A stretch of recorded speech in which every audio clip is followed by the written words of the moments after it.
Hello, everyone. We are live with Mr. J, and this is just a minute. I've been not seeing each other's, and this is just a minute before it's the beginning. Bear with me because I am to sound check if I am live on LinkedIn. Yeah, it's on YouTube. I am live already. So I'm just going to check my sound. Yes, amazing, amazing, amazing. And in LinkedIn Live, we are live. We are live for this 10th episode. And so now I'm going to remove the tabs. And Mr. J, Mr. J, Mr. J, what a blessing to welcome you for this 10th session, the 10th rule of English. Was preparing to take notes. So I was taking note of the chapters, which are there is the introduction and then embrace iterative growth, the power of feedback, cultivate diversity in expression, and then seek authentic connection, honor, embrace vulnerability, practice,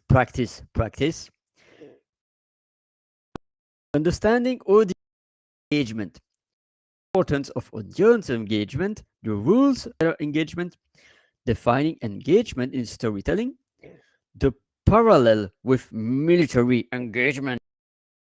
Oh, Captain, my Captain. Guidance for beginning storytellers, then target practice, and then narrative navigation. So, today you have the mic. How are you feeling today? I am actually energized today, partly because yesterday I was working at the nature center and planting trees and plants, and so it was really an arduous task, but it was fulfilling. Um, I for the entire series that we've done. First off, I just want to thank you, Ali, for providing the space and for putting together this book club. Um, because I think, not just for me, but for the other books that you plan to highlight, I think it's really important that we look at storytelling and the different types of stories that are out there. It really is important for us to learn from one another, and so you creating this space allows us to do that. I've learned recently what's called free choice spaces, and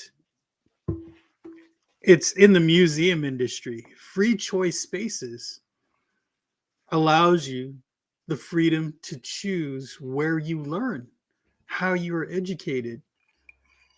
And so, with that in mind, I appreciate what you're doing because we're allowing each other to learn from one another in this space. And so, we've learned a lot of things, 9 chapters, as a matter of fact. And I remember, you sent me a little bit of a message, and I said, we have 12 and a half, more than 12 and a half hours of content that we've Excluding put. today. Excluding Yes, today. that we're going to be providing people, or that we've provided people. So I hope that, whether you're team live or team replay, I think that there's something to be gained. And so I just, again, a heartfelt thank you to Ali for providing the space. But Today, what's important to understand in the last chapter is taking all the 9 rules of engagement and actually putting them into practice.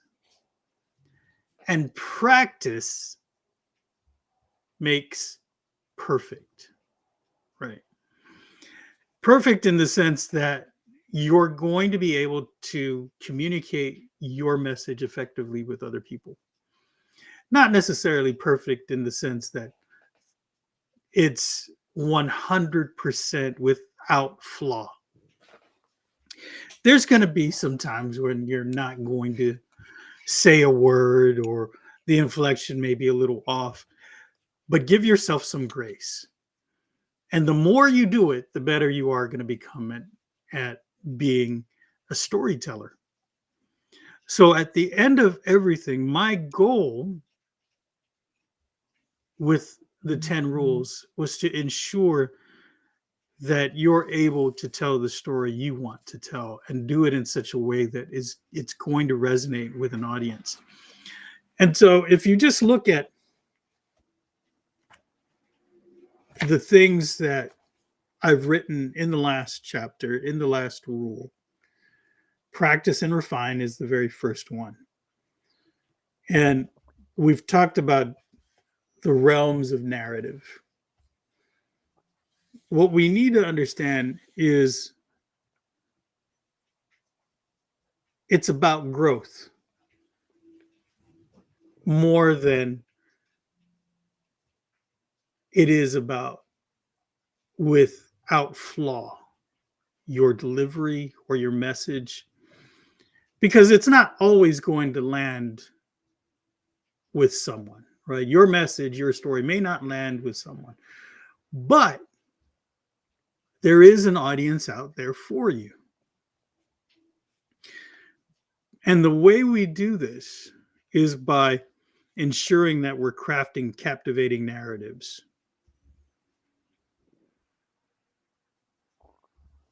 It's that commitment to growth. Every time you put together a draft, every time you perform, every time that you get in front of an audience, it allows you to polish that message, that story, that narrative. Harness the power of feedback. Don't be afraid of feedback, because when you listen to your audience, part of being, I've said this at least several times, part of being a storyteller is being a good listener. Listen to the feedback, and that's going to help you with that growth I was just talking about. Right. And embrace constructive criticism. Embrace it. It's going to help you improve. Never underestimate the value of an outside perspective. Yes, and also asking the right questions, because if you are receiving criticism, it's up to you to dig deep. Don't just sentence, but be curious and ask questions. Powerful questions will lead you to have interesting feedback that are were not probably be given if you were not asking this question. How to see you also live. Hello, Mark. Yeah, the feedback is, in business, if you don't listen to the feedback, you're not going to be able to grow as a business. People make whole careers out of that customer experience. And as a storyteller, really it's It's part of the process of engaging with your audience. Now, in the beginning, the very first rule of engagement was know your audience, right? And if you don't listen to the feedback, how are you going to reach that audience? Really, it's important. Several chapters, right? And there's bite-sized chunks, so don't be don't be afraid of it. Cultivate diversity and expression, right? You have to really look at the different mediums, the things that we talked about earlier, whether it be prose, poetry, visual storytelling, the verbal traditions of your heritage. Embrace really the richness of each of it, each of those forms. Seek an authentic connection. You know, in the world of journalism, authenticity is paramount, right? And with all these news organizations and the advent of social media, that authentic connection is really going to be what allows you to reach the audiences that need to hear those messages. And what that's going to do is that authenticity is going to breed trust, and it's going to invite your audience into that journey through your stories. One thing that I want to also emphasize is respect and honor, most importantly, the craft, especially if you're a reporter. Verify the facts, verify the facts, and verify the facts. I can't emphasize that enough. As a former journalist, having the facts presented appropriately is one of the tenets of the industry. And when you do that, not just journalists, but storytellers in general as well, you're paying homage to the masters who came before you. Look at the techniques, you know, whether it be J.K. Rowling's or, you know, Stephen King, whoever you believe is going to help you in your art form. Tell your story, right? What you're doing is you're using them as inspiration as well as honoring the work that you've embraced. There are many things that I've also talked about embracing certain things that may seem kind of crazy. Problems, adversity, emotions, right? What it boils down to is embracing your vulnerability.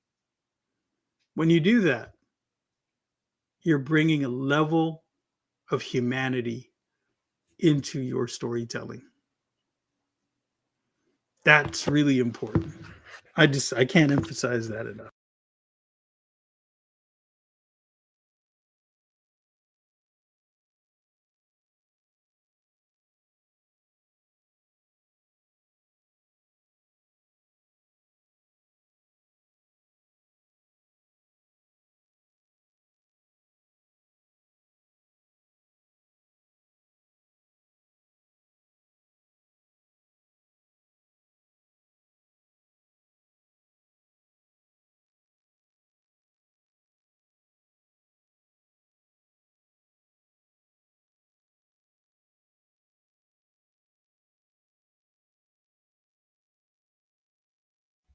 I don't know if it's in my side or not, but I don't hear you anymore.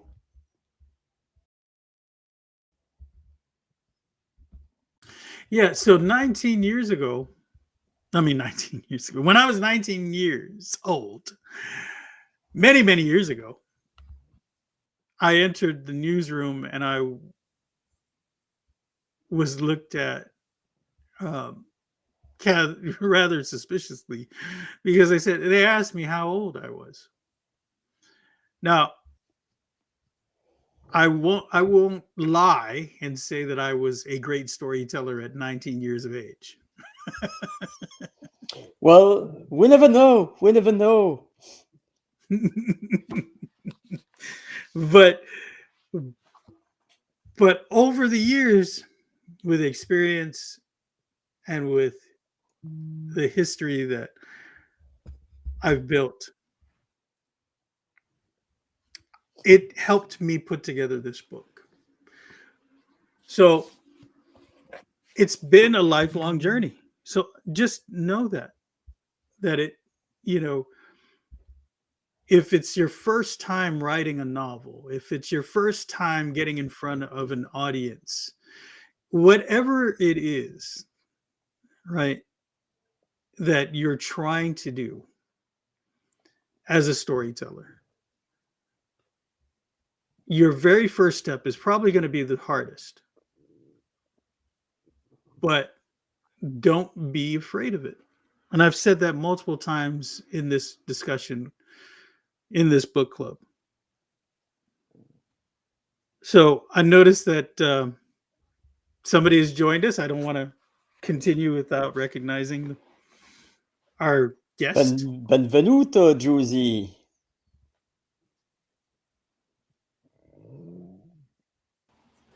Thank you very much. Hello. Hello. Hello. How are you? Super. So, hey, we get to see you. That's great. Yay. Yay. That's awesome. So, the This- last time we spoke, you had some questions, and they were really, really good questions. I wonder, have have you really thought about the things that we talked about, and how did that help? Just kind of curious. Very, yeah, I thought about it very carefully. Um, can you hear me? Because my image is kind of blur. Okay. Yes. Can you see me? Yeah. Yeah. Yes. Okay. So that was a few weeks ago that we had a Yes. chat. Yeah. I think it was probably a month ago or something. Yeah, after we talked, I went back to that story I wrote. Remember the story for kids, and I adjusted a bit because first of all I asked myself, okay, what kind of kids I want to share it with, the age, and so I kind of rebuilt it a bit based on what the problem is. I don't know, like I don't. I just wrote, and I'm not 100% sure yet what kind of what I want to do with it. You see, so that's the first thing. The second thing is that I wrote an article. Ollie, did you have a chance to read it? Maybe, my memory is a fish memory, so I read probably so much things that I don't remember if I did. Actually, Jay, I was thinking about you because when I wrote it, then I decided to just go with something very simple, which was my story in Ireland, basically, and the culture, Yeah, Italian this culture, and I read it. culture. Yeah. Actually, I sent it to you for first, Ollie. Yes. Yeah. What an Ooh, honor. oh, I was thinking, so I wonder what Jay would think about it. Would you give a look later, Jay, whenever you have time, and just to see? Because people said that well, I know actually I don't want to say it because I don't want to. For me, it's important that people understand a bit of who I am through that story. So maybe I will send the link, and then you can take a look whenever you can. So it was a very productive conversation, because it gave me, a kind of. But I must say, I wrote that story with not really a clear indication of what I wanted to do. I just wanted to write something about myself, I'd say. Would that be a good starting point, in the sense that I'm not structuring my mind on what I want to say, but I just write and that's it? And so there are many ways to approach writing. And sometimes I don't like using the phrase, but word vomiting is allows you it allows you to get your thoughts out. And that's what people struggle with the most is if there's this thing that they say, oh, it's writer's block.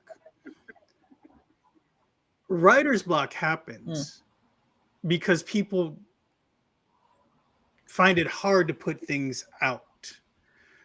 And as long as you're able to get it out, that is going to help you craft your story. Now, you're not going to come up with, the best first draft most of the time. I would say 99.9% of the time. But when you do, what you're doing is you're allowing yourself to take the first step in telling your story. Now, I just talked about feedback, and the fact that you're able to get it out and share it with others, that is that's an important trait to have as a storyteller. You have to be willing to share your work in order for you to be able to craft your story a lot better to reach the audience you want.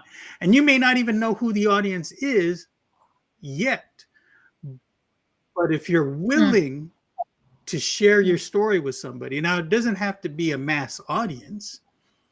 You can have a friend, an accountability partner, or even in formal terms, right? A publisher or editor, usually an editor, read your story. And that's important. So I just encourage you to continue to do that. Be accepting of the feedback. Get your words and your thoughts down somewhere, whether it be, for me, it's tactile, so I have to write it down in a notebook. For others, it's typing on a computer and getting it on there. The more you do that, the more you're going to develop the muscle to be able to do it more and more and more. So I want to applaud you, first of all, for just being, Thank you. for being courageous and getting it out there. Because a lot of people, that's what stops them from writing a lot of times. And it's not, some people believe that writer's block is not a thing. It's a thing, but it's a thing you can overcome by repetition, by creating that muscle, right? Over time, you'll get better at it and you'll be able to get your thoughts out more effectively. So I hope that's helpful. I just want to be encouraging to you. Yeah. No, you are. Yeah. You are. Like, in fairness, when I was thinking about it logically, the reason why I wrote that story, that not the one I like you to read, but the one for kids, was because I was trying to probably cover probably the hidden, the truth I wanted to say. Because what I like to shout to the world now is that people need to be honest. That you need to be always loyal. That kind of, based on probably personal experience and stuff. And that's what but somehow writing so publicly could be, I don't know, a challenge because it could be misunderstood. It could be, So instead of building, asking myself too much, oh, is that right? Is that not? I just went with something that could identify me, not only as someone promoting certain behavior, but also the fact that I'm funny, that I have a bit of spirit there. So that's what it prompted me to write that story. That hopefully it doesn't seem that it could be, how can I say, anyone, if you know what I mean. At the same time, I can see myself as well a bit of more provocative, in the sense of being a bit more out there, like some journalists are kind of. Did you say you were a journalist before? Yeah. Yes. For Yes, example, I am. there's something that I love, that when journalists are uh, very, that when they humor there, that sometimes could be slightly offensive, but I Right. like that kind of way. Even if I know that you can have lots of people hating you as well for it. But if I imagine myself in my ideal world in writing something, I like to just go down with that humor route, because So, that's how I am. right. I want to challenge you here for a bit. Yeah. Let me share this with you. Whenever you put something out there, even to a targeted audience, Mm, there is going to be an audience that's not going to resonate with your message. mm, It's just going to be a fact. mm, People may even hate what you put out there. Okay. But you can't stop yourself mm, from listening to that sort of feedback. You have to take it with a grain of salt. You don't necessarily have to ingest all the negativity. You have to recognize it, see whether or not it really is something that's constructive or is just hateful, and see if it can help you grow as a person or help your message grow into something that's going to be much more productive and much more fruitful. Now, if it's just hate, period, mm, mm, then you have to understand, especially if you want others to read your work, that there's not there's going to be an audience that loves it and there's going to be an audience that doesn't. mm, It's just the fact that we all as storytellers have to live with. But as long as you have the right framework that you're following, the rules of engagement for me, mm, that is going to help you resonate with a much broader audience. And it's going to help people understand your perspective a lot better. Now, when I was and I still am, I'm a cultural activist. My culture is, and my language is one that is on the list of soon to be potentially extinct languages. And so there was a time when my words were extremely fiery. And it may not have been taken as something that would help humanity. mm, But that didn't stop me from sharing my message. And this is the thought. This is where the challenge comes in. When I was participating in poetry slams, a lot of times, again, my words were very fiery. And if you see some of my performances, you would see that it sounded like I was a warrior getting ready for battle, trying to rally the troops, right? And, um, and so it's important, right, to think of it this way. If my message, if my story reaches just one person in the crowd, then I've done my job as a storyteller. If You I mean it just joins in a positive manner or even in a negative manner? Not. well, as if it resonates with them, if it Hmm, aligns with their thoughts and their heart and their soul, then hmm, that's what we all want as storytellers. Now, if it stirs them so much that it disturbs their psyche, maybe that's what you want. Maybe that could be the real intent of what it is that you're trying to do. And I shared this story before. I was part of a play that talked about the concentration camps on hmm, Guam during World War II. Where I'm from, the Japanese held my elders hostage in these concentration camps. Many atrocities occurred there. And I was part of this play put on by the University of Guam. I was a protagonist in the play. And there was a scene that I portrayed in the way that I thought someone would react in that particular scene.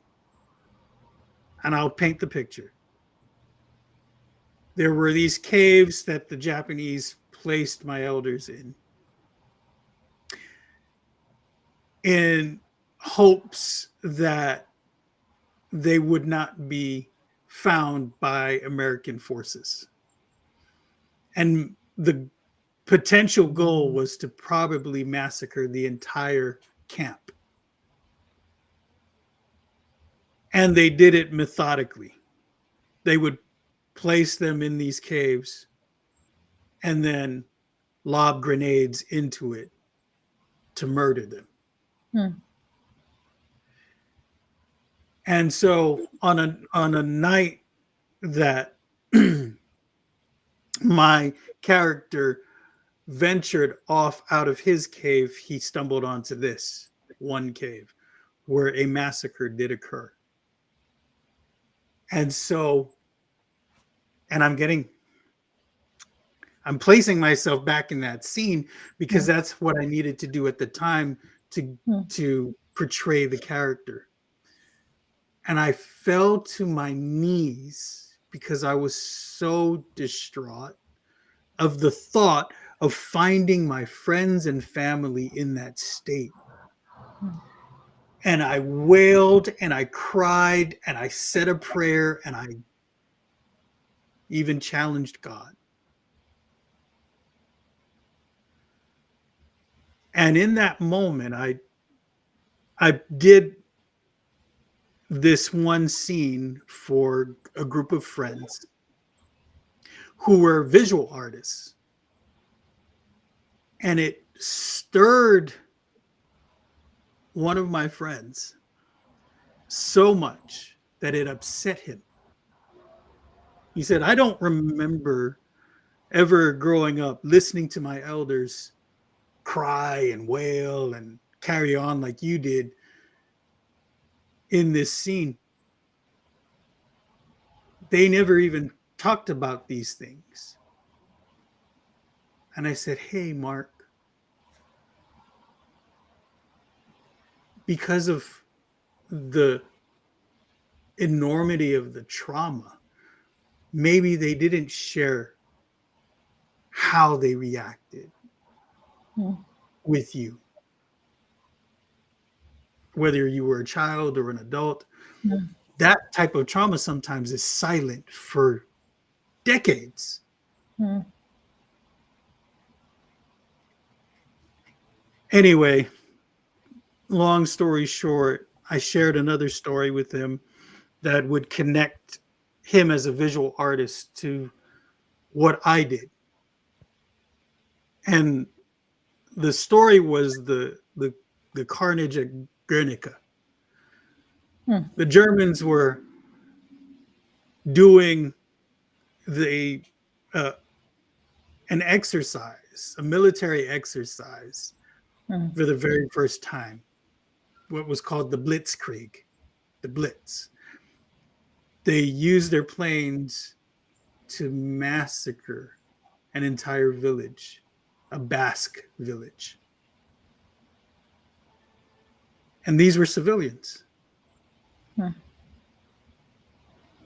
And Pablo Picasso, a premier artist of the time, was commissioned to do a mural for the World's Fair, where all the countries across the globe would gather to share their news, innovations, and technologies.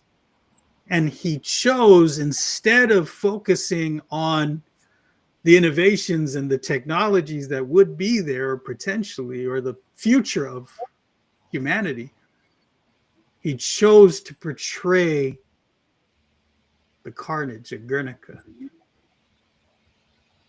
in this mural. Something grotesque. And obviously Pablo Picasso, because of his style, it was jarring for a lot of people at that time. And Mark is a artist and a visual artist that sometimes if you look at it, it's just mesmerizing, his work. Anyway, because of me telling that story, he now understood the purpose of me doing what I did, why it was so jarring to him. And it made sense, the connection with Pablo Picasso, his connection as a visual artist, all of those things put together allowed him to see why he was so upset, why it stirred him so much. Because that is jarring, because that is traumatic, because that is a story that people tend to hide and keep close to their chest. And at one point he said, you did what you were supposed to do. And I took that as a compliment.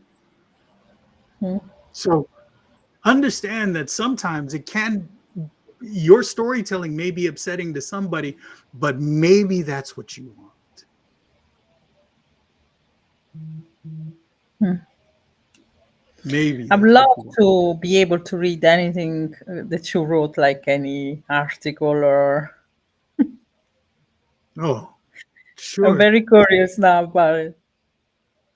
So If you have I any- do have a lot of poems that I've written.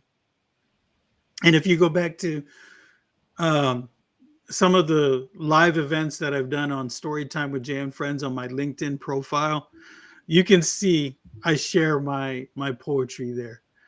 And sometimes it can be very emotional. So if you want to, you can actually look at that. So Team Replay on LinkedIn.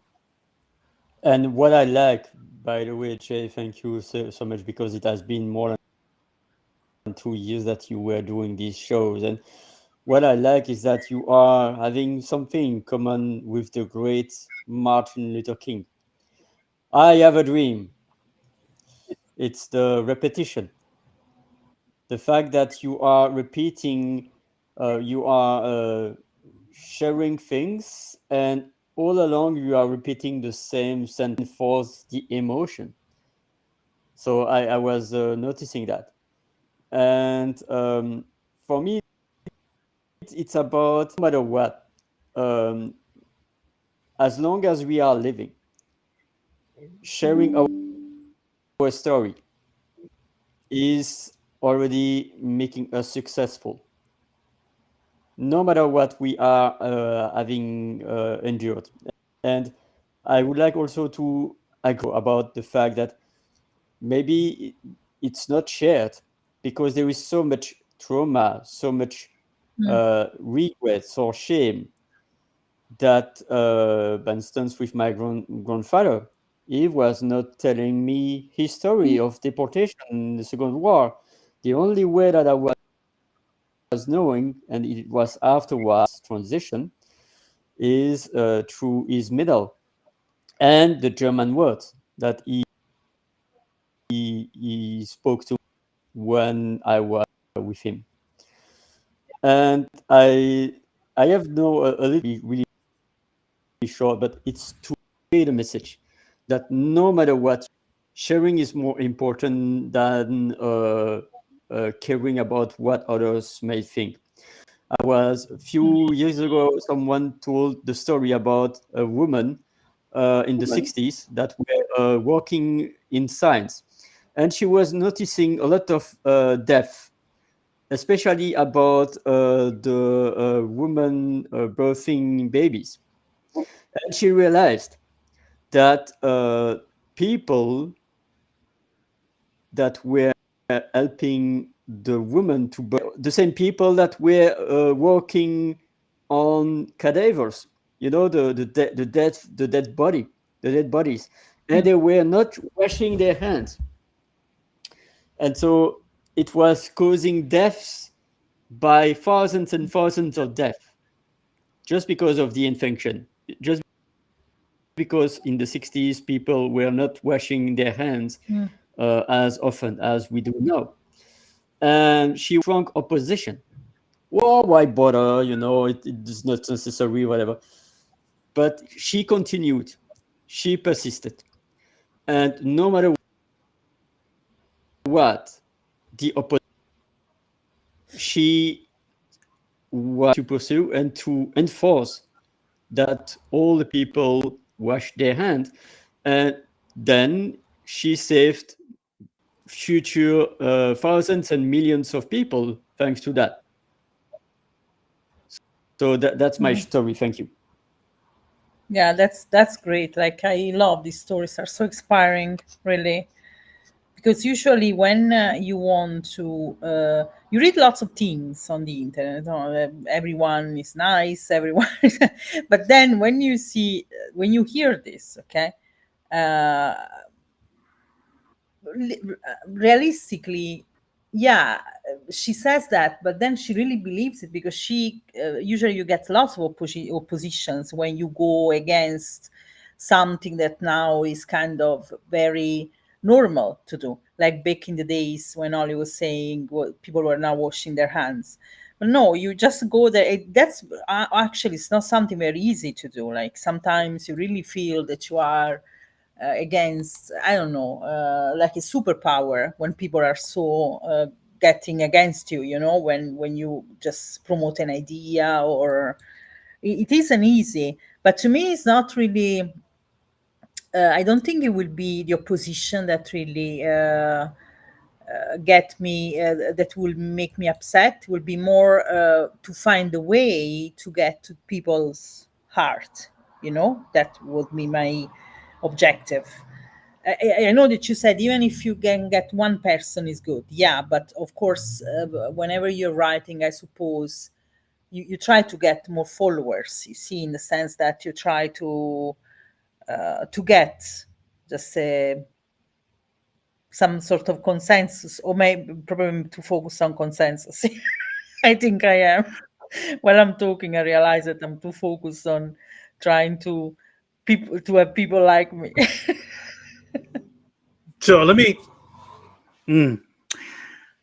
One of the things that, as a storyteller, you also have to consider is this: it's important that you reach the audience, right? That you want.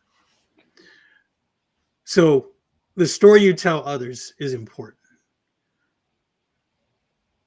But just as important is the story that you tell yourself.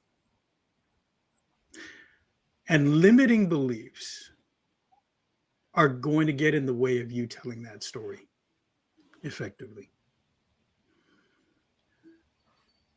If you think of the one person you want to reach, Now, it doesn't have to be an actual person, it can be an avatar. Mm. So when I say that one person, right, once you reach that level, you know who that person is, the avatar. You're going to be able to reach hundreds, because if there's one person that could understand your story, then that means there's going to be more than just one person who will resonate and align with you. So, Yeah, yeah, sure. so, uh, so the challenge, again, the challenge is to think of it in that sense, the avatar, that one person, because once you think of who that person is, it's going to help you reach bigger and broader audiences. And again, there are going to be people, detractors, people that are not going to listen or align with the message that you have. There are a lot of people who look at me and say, well, what does the Chamorro culture have to do with storytelling on a global scale? And you know what? I didn't know. The truth of the matter is I really didn't know. But as the more and since we're on the subject of practice, the more and more I did story time with Jay and friends, I realized encouraging others to share their stories allowed me to see that we all know human emotion all across the globe. And that's what storytelling can do, is allow us to connect with people in places that I never even imagined I could reach. And we were able to connect because we know human emotion, all of us, whether we grew up in Italy or where we grew up in Ireland, or even if we grew up in Belgium and spoke French, right?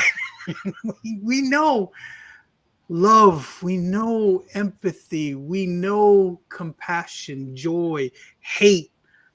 These are the things that bind us together as human beings. Human beings. And so just keep in mind, science says it this way: for every action, there's an equal and opposite reaction. So there's going to be good and there is going to be bad. There's going to be negative and there's going to be positive. But don't let the negativity, even the one in your own brain and heart, get in the way of you sharing your story. Because there's going to be the one person, that avatar, that's going to reach out to you and say, you really helped me out. You really touched my soul with that story. This story may have been for a child, but I'm a grown adult and you made me weep tears of joy. And those are the times as a storyteller that's going to warm your heart.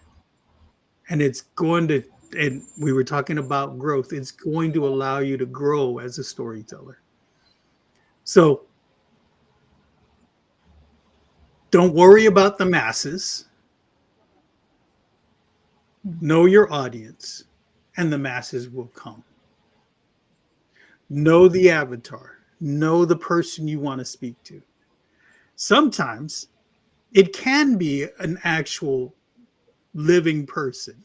Sometimes it can be that figurative person that you want to reach. So I know I took a deep dive there, but I hope that's helpful. You have any questions? It is very helpful. No, no. It's been always very informative. This is, very important to me because especially for what I'm planning to do with my life, which is being a professional coach, and I would like to work in leadership development. Telling stories is fundamental, and then I will have to have my story to have also to be provocative, like to provoke as well, because that's part of it. And it will also help me grow, because as my personality, I don't like when people don't like me. You see, that's just me. But this will help me, of course. With the job that I did so far, of course, I encountered, because I was a team manager, so of course I had experience of people who had issues, and I had to work through them and stuff. But basically, I'm saying not everybody has always this great idea about me, of course. But yes, absolutely, I understand what you're saying, and I will keep working on it. Now, I will. Are we having more of this conversation, or is Ollie? Are you organizing more? Of course, I would be happy to engage Jay in the second wave, like the 10 rules of engagement, 10 other sessions from April to June. But I don't know his disponibility, and it like as you were noticing, 12 hours of session easy, but it could be like, okay, you have no the sessions, feel free to watch them, and then to have a Q&A, like one session per month, having Q&A based on what we covered during the sessions. We could do that. Like, what are your thoughts, Sergey? Once a month, like 1 hour of Q&A. Sure. Let me say this. I've said it before, but I'm going to reiterate it here on your show, Ali. I'm working on a workbook for the rules of engagement in storytelling. Ooh. So this workbook is going to be directly tied to the 10 rules. And it's going to follow each rule of engagement. It's going to help you as a storyteller really engage with your audience. So once I get that done, Ali, you and I can have another go at having more of these discussions. One of the things that I truly believe is, as storytellers, right? We all have it in us, right, to tell stories. And I've shared this study. The University of Liverpool put out a study that said over 80% of our communications are stories. The rest is rumor and innuendo. So if you just look at it from that perspective, storytelling is important. So the fact that you're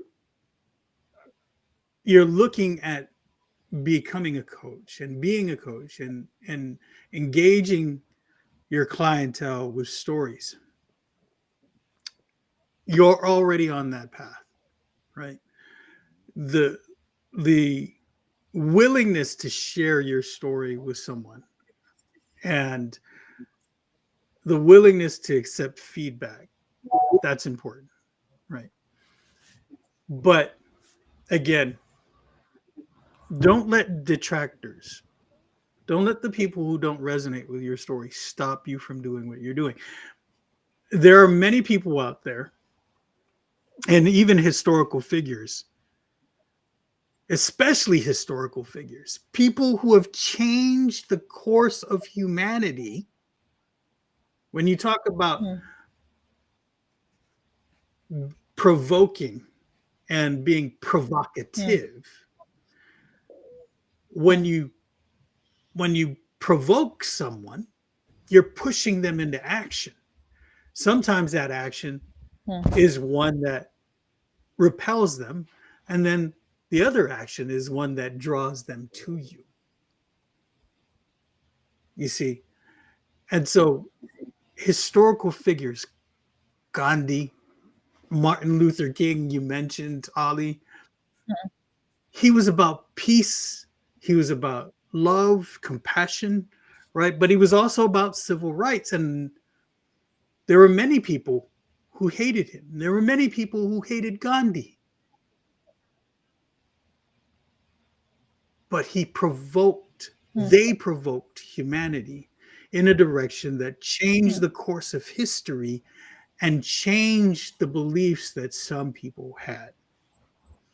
And so, if you want to change beliefs, sometimes people are not going to agree. And you just have to be accepting of that. And as a coach, when you understand that, you can help people understand it as well. And you're going to help them grow. You're going to help them grow. Your your message of growth can be this. And this is my message of growth. Growth is sometimes painful. There's the English phrase, growing pains. That's not just something that's physical, it's also something that's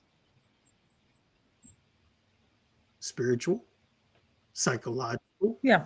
right? So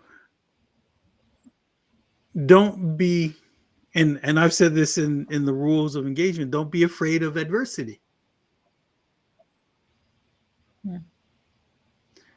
It's through that we're going to understand people and ourselves. We'll be able to craft better stories. Right. I have a I Yeah. have a mentee, and I told him many years ago he was going through some issues, and I said, you know what, you may not understand this right now, but a few years down the road, you're going to be able to tell this story and help others. The pain that you're experiencing, the things that you're going through, the adversity that you're experiencing in partnerships and relationships, that's going to help others understand how to overcome these adversities. So this is the part of being human. Go ahead. But that's exactly one of the things that I like to do. Like I like my experience, negative or positive, to help others,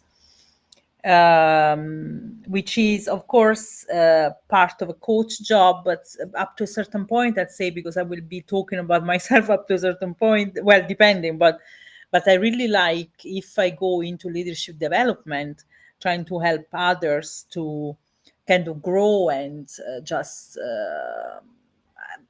trying to support as best as I can for them not to incur in the same error. And if they do incur in errors, or maybe trying to see how they can overcome them, as you said. So this is very important to me. That would be one of the message I like to give there. Like, you see it. That's.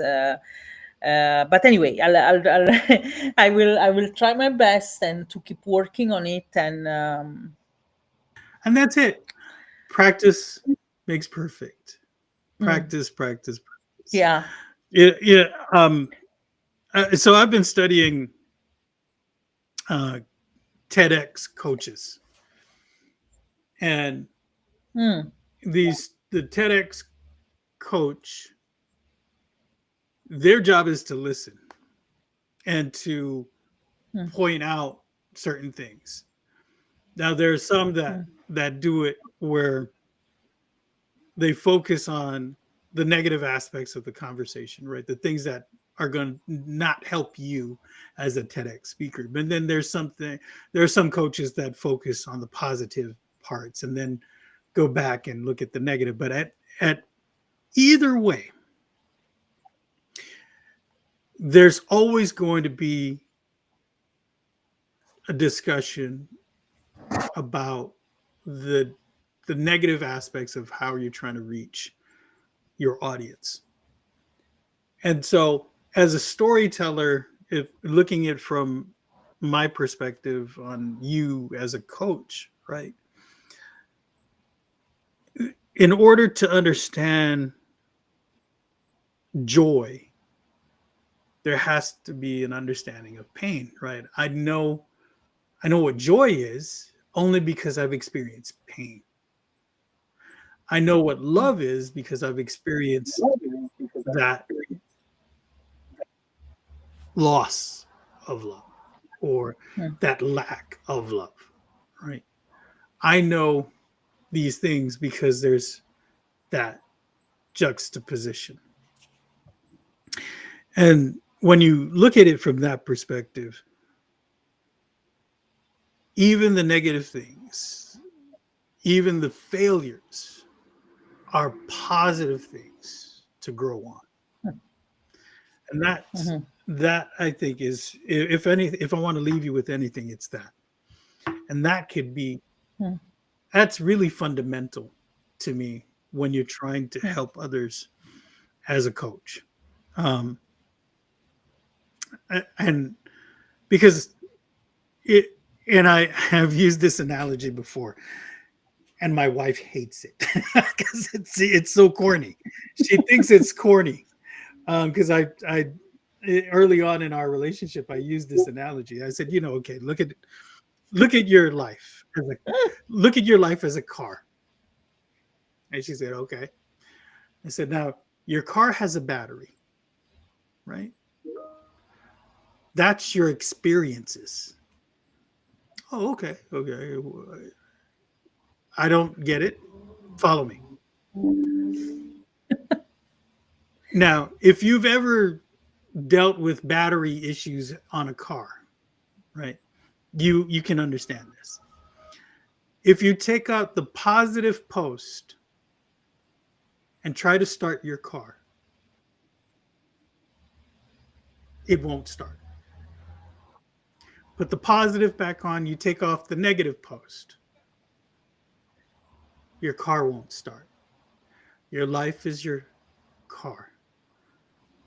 The battery is your experiences. If you just have negative experiences, your life is not fulfilled. If you just have positive experiences, your life is not fulfilled. As a human being, we need the negative and positive posts, the negative and positive things in our life. And that makes your life fulfilling. We Mm. need to understand the negative to understand the positive and vice versa. And that, to me, is life. We get to enjoy the opposites and we grow from both. Yeah, I know I went a little deeper. that's true. No, I like the analogy. I do like it. Okay. And now I'm really interested in reading what you wrote for the kids who are now no longer the kids.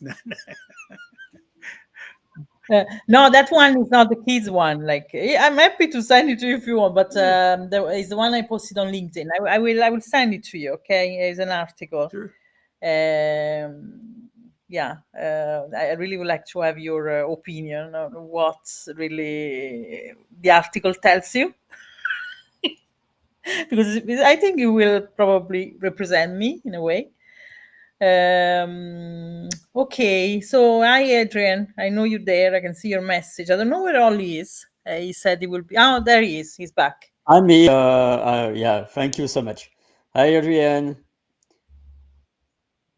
So I posted the link to the stage, so everyone feel free to join. Also, as we say in French, plus on est de fous, plus on rit.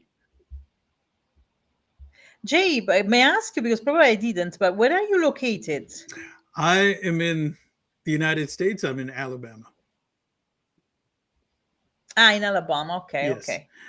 Is and recently, just for storytelling's sake. I wanted to get back into nature. Since COVID and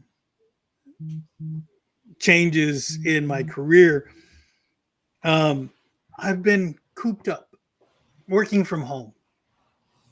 And so I wanted to get back into meeting people in person and being out in nature. And so I now also work in the state of Georgia at a nature center. Why is this important in storytelling? Your experiences, I talked about, right? The negative and positive posts, and your environment help you to craft better stories.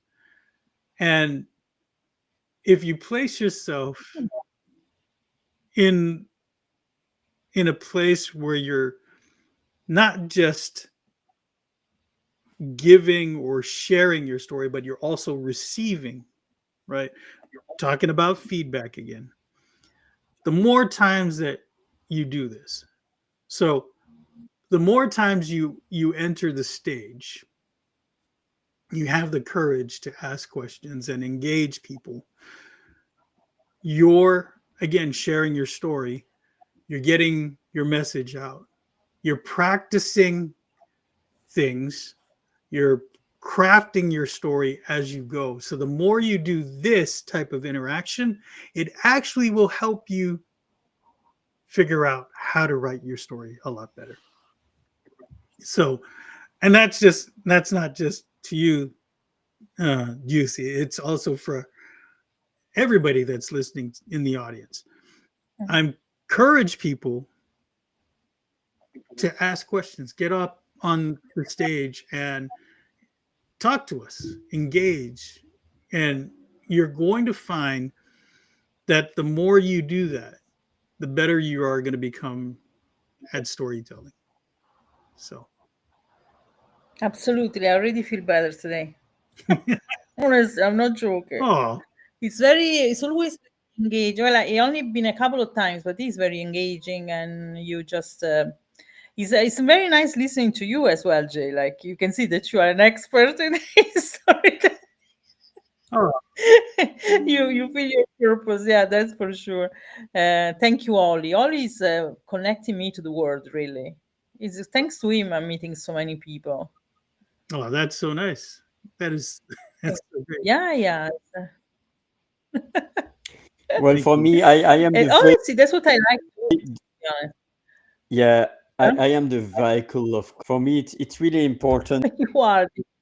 to Yeah. it's really important to connect with people I do to elevate this world. There is a little anecdote is that um,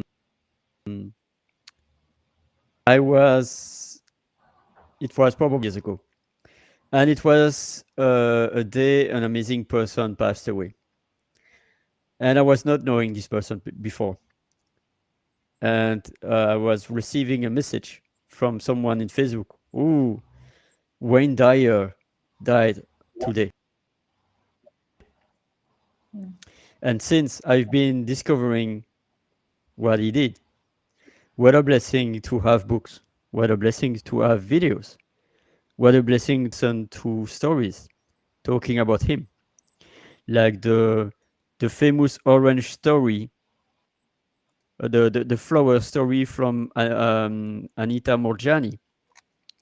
So I think the most important is that there are people that were living before our birth or many decades ago, but we can see videos that are like decades old Mm.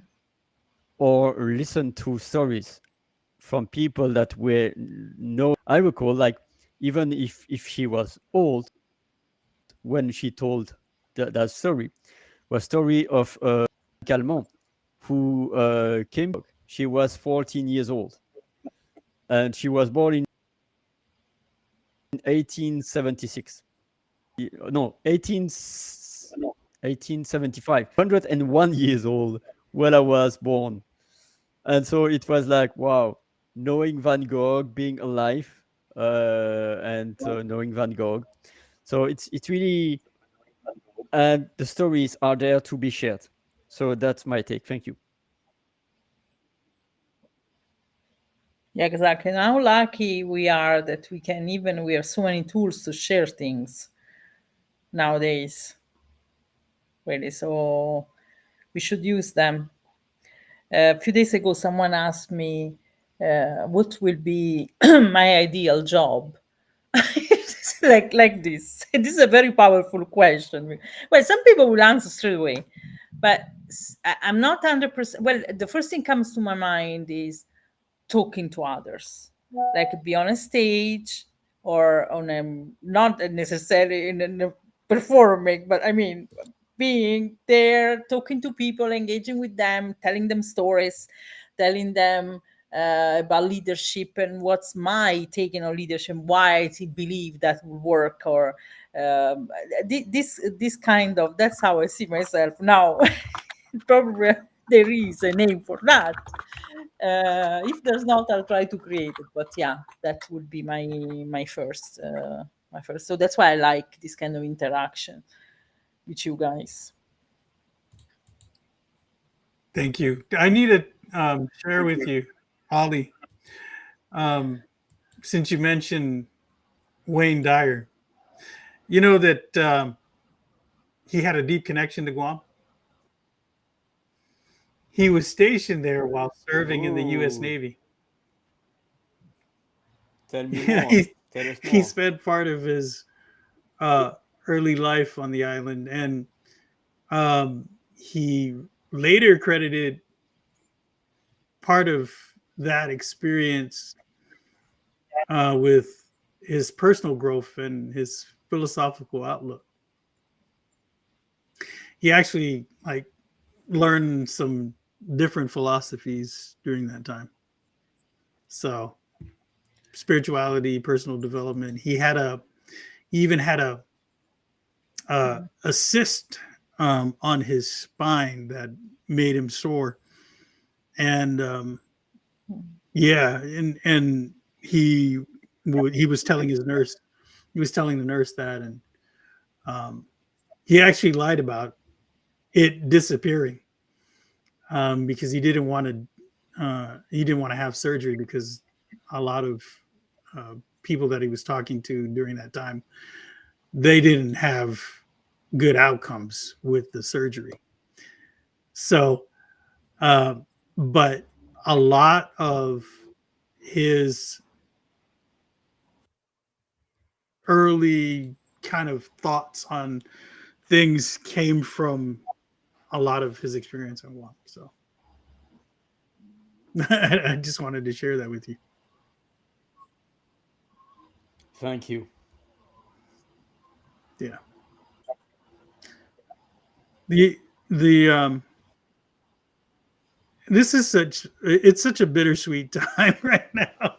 Ollie, I just want to say because I enjoy having our conversations. Um and this is chapter 10. This is the last chapter. But it Yeah. doesn't have to be the last chapter for people in storytelling, right? This could be And the end is the beginning. the beginning. Yeah, the end is the Absolutely. beginning. And remember, I said that. So, Juicy, I think that one of the things I would also recommend is to start at the end. I don't know if maybe we had that discussion before, but I said mm, a few times that when you start at the end, right, deconstruct what it is you're trying to do. Because if you start at the end, okay, what's my message? Hmm. What is the message that I'm trying to create here? Who is it for? And then work your way back. When you start at Hmm. the end, you're going to see things kind of shift for you. Um, and it's going to allow you to be better focused on the end outcome than just word vomiting. Okay. Mm. That reminds me about the retro telling in the kind of metaphor of ritual Mm, planning. First, going is the result that you want to do, to accomplish, and then you go past by past, and then you go your first task, but then you first go to the goal results. So it's a retro telling. yeah, And what I like is the audience engagement is not merely a goal to be achieved, but a sacred covenant between stories to foster this interaction, these secret sauce that the storyteller can have with his or her audience. Yes.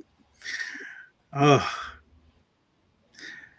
yeah. so Sometimes this is there hiding as well.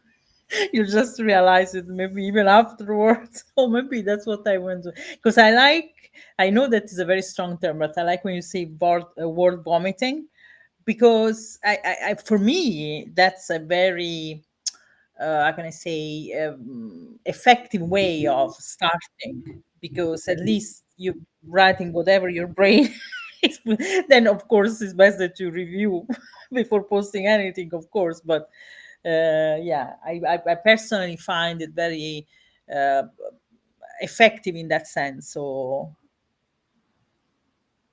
so yeah. in in the target practice section of the book, at the end of this chapter, there were two things I was thinking about. Um, and so to go back to what you were saying about not just that one person, right? You could, join a Zoom party and invite your friends, invite your family. Hey, come listen. The people that you want to listen to the story. And that's going to help you craft your story a lot better. The other thing is Mm. sometimes a mirror also helps. When I first started as a journalist, and actually on air TV reporter, one of the first things they said was look in a mirror and look at what you're doing. The other one was to watch yourself on TV, and the replays. For some reason, I found the mirror a lot easier than to watch myself on TV. I cringed. I cringed every time I saw myself on TV. So I was like, I would do it in front of a mirror. But and you could do that as well, right? You could record yourself on your PC camera. You could record yourself Mm. you know, on your phone. And this is going to help you engage your audiences. And you're going to see the things that, you know, will allow you to, make changes. Uh, there's, people have certain ticks about them and they know their ticks and they can see it when they're either recording themselves or they're doing it in the mirror. But when you want the feedback, because a mirror can't give you feedback, it can just show you exactly what what you're doing. If it's a That magic one. right. Mirror, mirror, tell me that I'm the most beautiful. Mirror, mirror on the wall. Yeah. Snow White. Yes, but the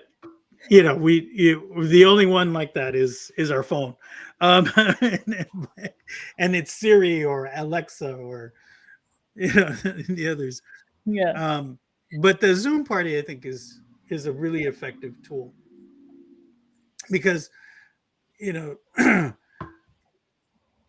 you. I don't know about you, but sometimes I'm much more willing to hear it from friends, right? The feedback than I am from just strangers. Um, and I would take it more to heart if I heard it from a friend who was trying to be helpful to me. Right? If it was just somebody who I just met, I was like, man, that's too painful to hear. Right? That criticism is, You don't know me. yeah. But if it's a friend, somebody you grew up with, or a really good confidant, then you're going to be more likely to listen to the constructive criticism. Now, if it's just criticism, then you might want to, revisit your friendship. Yeah, judge your friends. Judge your Yeah. friends. Yeah. So, Uh, but I hope Yeah, oh, that was really nice, guys. I have another word for word vomiting. By the way, I was searching because I want Yeah. to. It's scatter, scatter, or disperse. Oh, okay. Words disperse. word Like disperse. the little flower. I don't know the name in English by heart, but the flower that you, and then you see all the seed, Oh, the all the seed dandelion. turn. Ah, Yeah, dandelion. Yeah, that's it. So I got one. Word pouring. Ooh. nice. That's Je suis pour. you should- yeah, but I think between us three we can still say word vomit. At least for me, I like it. Very intense. Oh God, yeah, that's great. Awesome. Okay. All right, Jay, can I send you that thing? Yeah, in a Yeah, message. absolutely. Look me up on It's LinkedIn. very easy. Send it Like to me. it's yeah, I will send it to you. Okay, so guys, I'm sorry now this series is finished. I arrived too late um, Hmm. to join them, but I hope to talk to you very soon. No worries. Ollie, we could organize our show. Um, I'm thinking about that. I don't know, in Italian French show. Hmm. a French show that will be Italian. chocolat. Yeah. I don't know. Can you speak any other language, Jay? Of course, I Uh, speak French natively. I can also speak Italian. Well, Come you. stai? I mean, see, Jay. Bene. Oh, Jay. me? Yeah, Non tanto. yeah. Ah, okay. Well, Spanish, maybe? it's already something. Yeah. With Spanish. Yeah. Uh, Jay speaks Spanish, no? un poquito. Un poquito. Because there is so much Spanish in Chamorro. So I was thinking maybe. Yeah, there's so in history, right? The conquistadors went all over the place. So one of the places was Guam. So I there's some Latin based words and terms in our language. I mean, and there's Italian families who lived on the island for many years as well. And of course, Roman Catholicism was part of their teaching as well. So Well, Guam was at every sauce, pili pili, samurai, many sauce. right, yes. So Yeah. So I think we are slightly at the end of this show. Juicy, as you are, you are amazing to join. Thank you so much. Grazie mille, signora. If you have your last words, what would they then be about storytelling?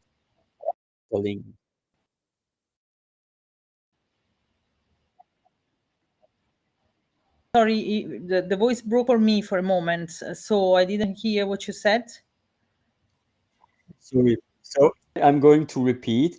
As we are finishing our session Yeah. today, Thank you again for your presence. What are your last words, telling? You mean me, Ollie? Yeah, Of course. And then I yeah, will, yeah, but first yeah. I want Sorry, to hear it's from you. very my yeah. My last word about storytelling is that there's nothing more powerful than words, like you, in any sense.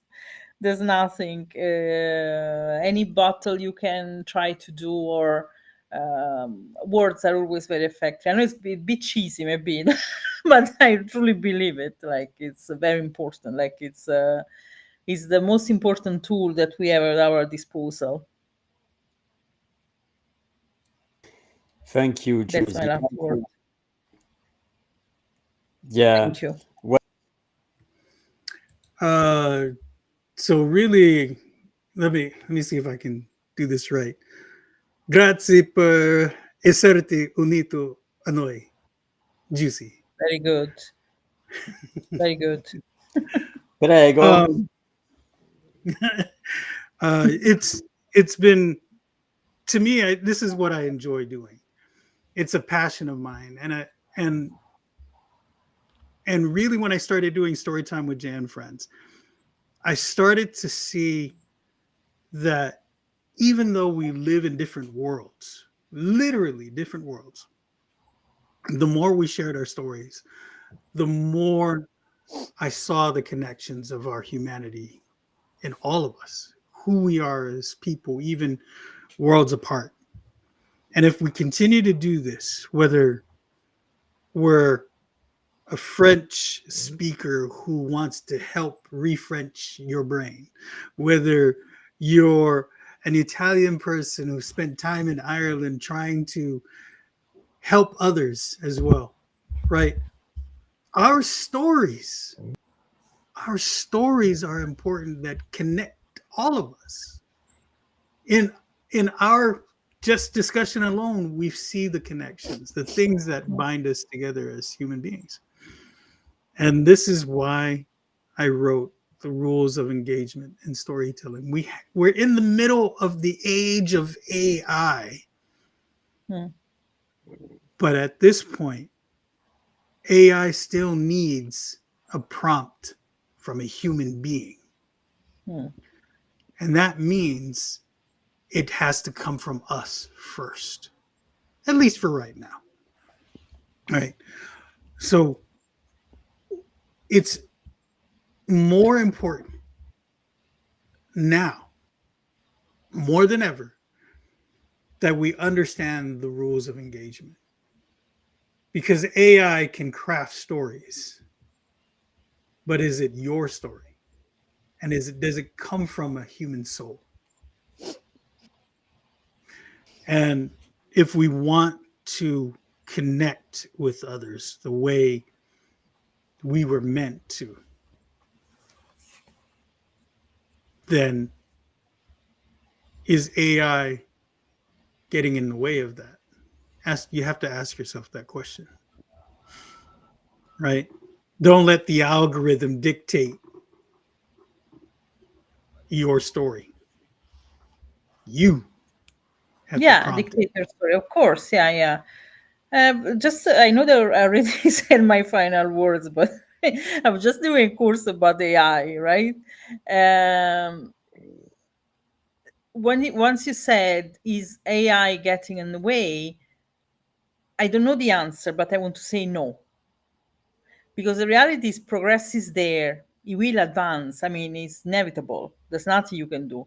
So it's just about us being the one leading the show, because AI is a great guy in the sense I call him whenever I go on ChatGPT, I say, "Hi, my friends," and he answers, "Hi, friend," because I'm trying to get on the right side of it. Like I can't, if you leave in hating it, it will go anywhere. And honestly, it's so smart. Like sometimes I need something, would give it to me straight away. And I'm gonna be completely honest. Whenever I was drafting things for LinkedIn to write, I was even asking the AI to do it, right? But when I see the difference between that, even if it was well written and what I wrote myself in that word vomiting thing, there's no passion in what he wrote. Like there's no like whatsoever. So we are the one that are intelligent. He's artificial. He's not a person. Okay, these are my very last words. Thank you, guys. Yeah, thank you so much. And I will also do my last word because I was thinking about Yeah. something really interesting. So, few 1 year ago, I was discovering a person, and this person was not sharing, and it relates to another person that was not sharing his story, but a journalist. It was a person that helped children to get out of the country. I think it was Hungary, but I'm not sure, during the World War II. And it's a kind of a Schindler, and it's Mr. Winton. I don't know the first name, but he was not telling his story. And then his wife found a weird album photo with hundreds and hundreds of names and pictures. And then a journalist were investigating this amazing footage, the 90s, I think, where he's standing in a room aside all the survivors, Mr. Winton. And it reminds me also about another person who was surviving Auschwitz, Edie Eger. She is now Mm, 97 years. She wrote her first book at. And the message I would like to imagine. convey is that there is no greater pain that than a story that is not shared. It's never too late. Mm. But what if Edie Yeah. Eger was not surviving up till 90 years old and was not able to share her story and write book? She is writing her third book right now, and so it's not too late. But there is no greater story that is not shared, whatever it's voice, writing, whatever the meaning. Share your story and do it now, because life is not granted. I was acknowledged 2 days ago a famous radio artist that passed away at 69 years old of a heart attack. My dear friend away last year in December at 61, and I don't know if he was able to write his book or not. But I think the most important is, even imperfect, share your story and then refine, practice, refine, and improve. But I will always be, my heart will always be broken by the simple fact that my grandfather will not able to share his story, probably due to trauma, as you said, that people are ashamed and traumatized. But I think it's really important to share your story, not only for you, but also for people that are experiencing same stories or similar Yeah. stories. So that's it. That's my final message. Thank you so much, Jose, for joining. Thank you so much, Jay, for accepting to join this adventure, and keep shining. Best of Bye. luck, Jay, with your work. Okay. Yeah, Thank and you. also you are a co-author in the anthology of scattered pages from CJ. So feel free also to check the anthology. I'm going to provide the link, and also to discover his book, The Rules of Engagement in Storytelling.